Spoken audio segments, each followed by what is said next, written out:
اللهم صل على سيدنا ومولانا محمد وعلى سيدنا علي وسيدتنا فاطمة وسيدتنا زينب وسيدنا حسن وسيدنا حسين. اعوذ باللہ من الشیطان الرجیم. بسم اللہ الرحمن الرحیم. الحمد للہ رب العالمین والصلاة والسلام علی اشرف الانبیاء والمرسلین واہل بیتہ الطیبین الطاہرین المعصومین. اما بعد. سورہ مبارک اعراف آیت نمبر 164 سے آیت نمبر 170، 164 سے 170 170. گزشتہ صفحے پر ہم نے سیٹرڈے کے حوالے سے جن لوگوں نے یہود میں سے تعدی کی تھی، اپنی حدود سے کراس کیا تھا، ان کے بارے میں پڑھا.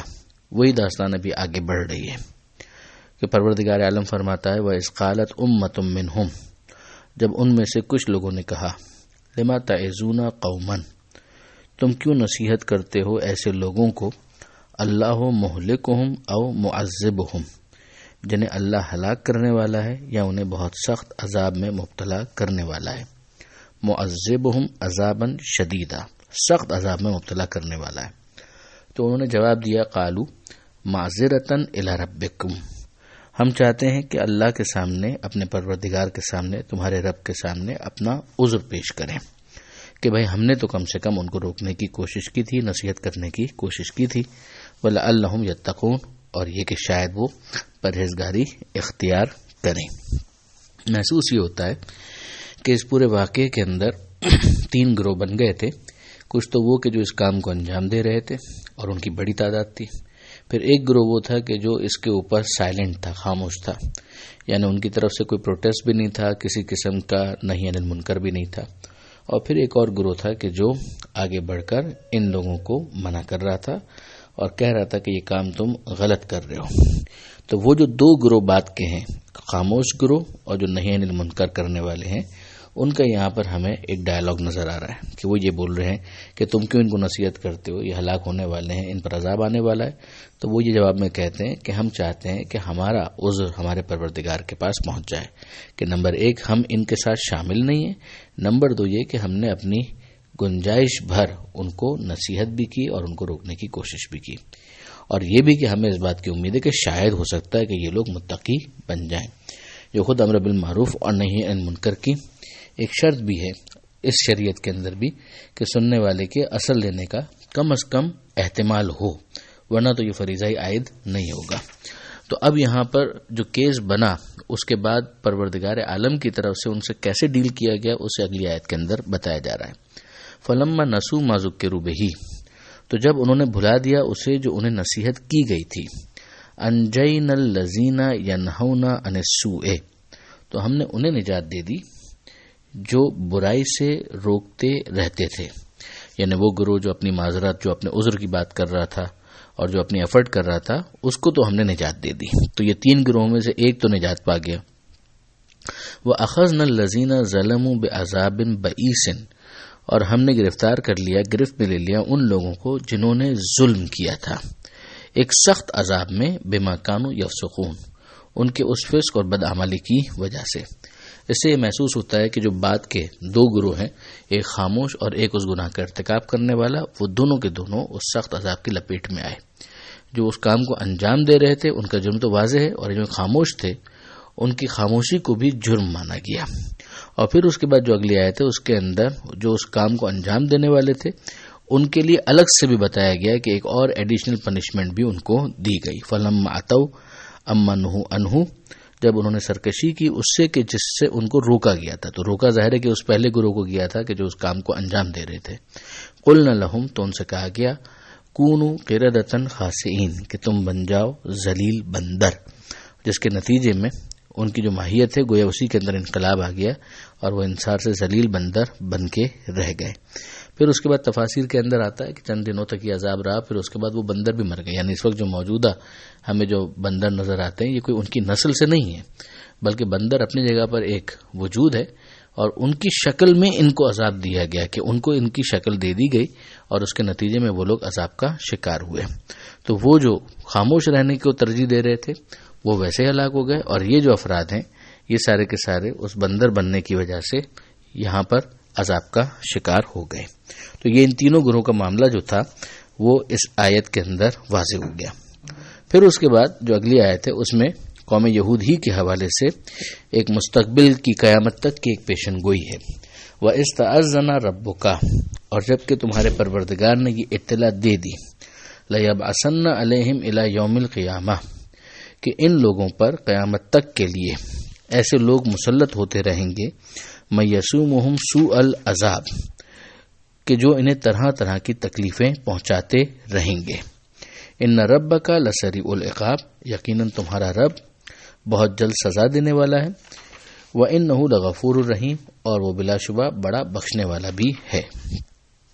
اب اس کے اندر جو ہمیں سمجھ میں آ رہا ہے وہ یہ ہے کہ بائی اینڈ لارج یہ قوم یہود جو ہے ایسی حرکتیں کرتی رہے گی قیامت تک کہ جس کے نتیجے میں ان کے اوپر ایسے افراد مسلط ہوتے رہیں گے کہ جو ان کو سزائیں اور تکلیفیں دیتے رہیں گے.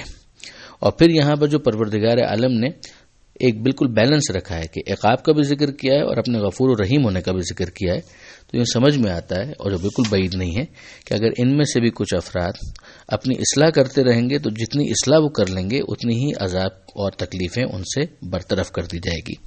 یعنی ایسا اس کو نہ مانا جائے کہ جتنے بھی یہودی ہیں وہ سب کے سب ہی خراب ہوں گے. ہاں بائی اینڈ لارج پوری قوم کا جو مزاج ہے وہ تو وہی ہے کہ جس کے نتیجے میں قیامت تک ان کے اوپر اس طرح کے مسائل آتے رہیں گے. اچھا، اب اس کے بعد جو اگلی آیت ہے اس میں بھی پروردگار عالم نے اس بات کو بیان کیا. پہلے تو یہ اعلان کیا کہ وَقَطَّعْنَاهُمْ فِي الْأَرْضِ أُمَمًا، کہ ہم نے انہیں دنیا میں بہت سی جماعتوں کی شکل میں ٹکڑے ٹکڑے کر دیا.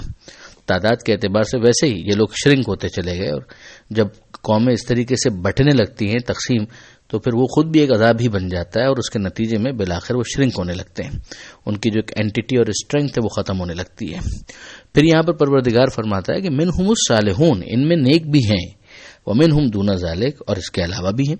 یعنی ایسا نہیں ہے کہ ہم صرف یہودی ہونے کی وجہ سے ہر فرد یہود کو ایک ہی برش سے پینٹ کر دیں.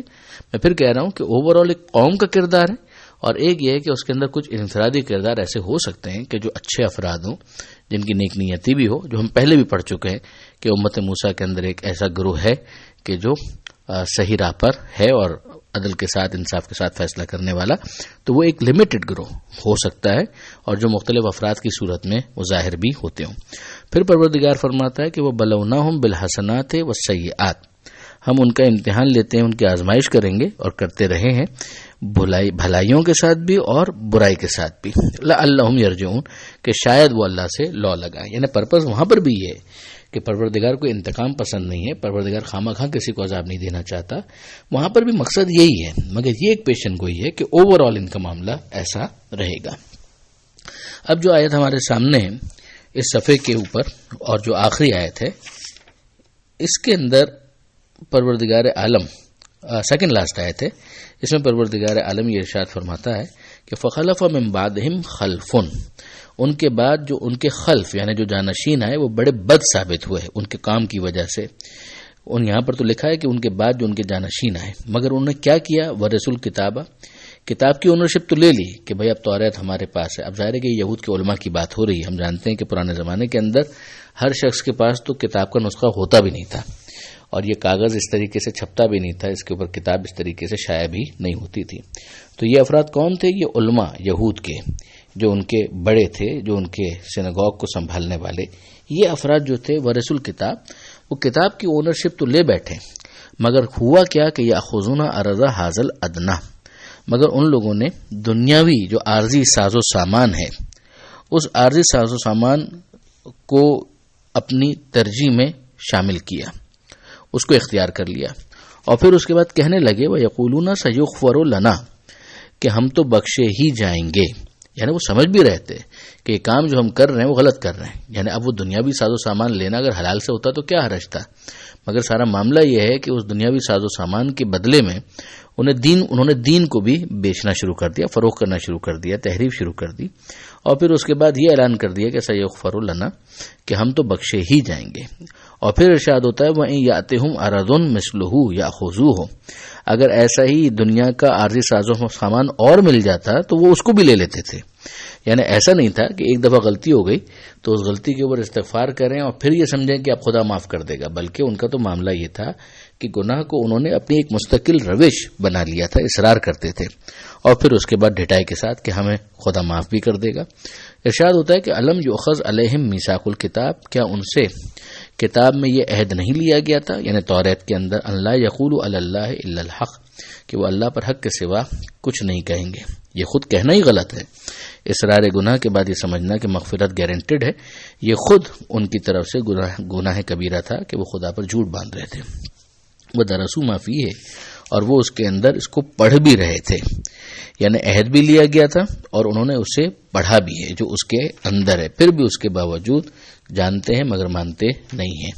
والدار الاخرہ، اور آخرت کا گھر، خیرن، یہ بہتر ہے، للذین یتقون، ان لوگوں کے لیے کہ جنہوں نے تقوی اختیار کیا، پرہیزگاری اختیار کی. افلا تعقلون، کیا تم عقل استعمال نہیں کرتے. اس صفحے کی آخری آیت. والذین یمسکون بالکتاب، وہ لوگ جو کتاب کے ساتھ تمسک اختیار کرتے ہیں، یعنی وابستہ رہتے ہیں. واقاموا الصلاۃ، اور نماز قائم کرتے ہیں. ان لا نضیع اجر المصلحین، تو ہم درست اعمال رکھنے والوں کے ثواب کو برباد نہیں کرتے. یعنی اب اگر انہی میں سے کچھ ایسے افراد ہوتے کہ جو کتاب کو قائم کرنے والے ہیں، کتاب کے اوپر چلنے والے ہیں، تو پھر بہرحال ان کے اجر کو ہم کیوں ضائع کریں گے؟ جب تک اس رسول کے آنے کا اعلان نہیں ہو گیا تھا، ان کی ذمہ داری بھی یہی تھی کہ وہ اپنی ما سبق کی جو ہدایات ہیں انہی کے اوپر عمل کرتے رہیں. ہاں، اب جب کہ یہ آخری رسول آ گیا ہے تو پھر ان کی ذمہ داری یہی بنے گی کہ اس سے جڑ جائیں اور جو یہ بیان کر رہے ہیں اس کے مطابق اپنی زندگی کو گزاریں. پروردگار عالم سے دعا ہے قرآن سمجھنے اور عمل کی توفیق عطا فرما، اور وارث قرآن امام زمانہ کے ظہور میں تعجیل فرما. وآخر دعوانا ان الحمد للہ رب العالمین. والسلام علیکم ورحمۃ اللہ وبرکاتہ.